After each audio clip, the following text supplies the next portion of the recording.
ఆనాడు దశాబ్దాల పాటు ప్రత్యేక తెలంగాణ రాష్ట్రం వస్తే మా అందరికీ ఉద్యోగాలు వస్తాయి, వచ్చినటువంటి ఉద్యోగాల ద్వారా మా కుటుంబాలు ఆర్థికంగా నిలబట్టమే కాదు,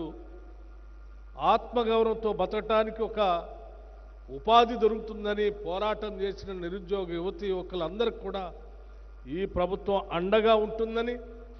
వాళ్ళందరికీ ఉద్యోగ అవకాశాలు కల్పించే కార్యక్రమంలో ముందుంటుందని స్పష్టంగా చెప్పమని చెప్పి వారు చెప్పినటువంటి మాటను కూడా మీకు చెప్తా ఉన్నాం. ఎందుకనంటే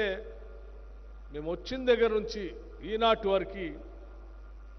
దాదాపు 59,000 ఉద్యోగాలు రాష్ట్ర ప్రభుత్వం ద్వారా ఈ రాష్ట్రంలో ఉన్నటువంటి నిరుద్యోగ యువతి యువకులకి ఉద్యోగ అవకాశాలు కల్పించి నియామక పత్రాలు అందించి వారందరినీ కూడా కార్యోన్ముఖులు చేసి ప్రభుత్వ సేవ చేసేటువంటి అవకాశాన్ని కూడా కల్పించాం.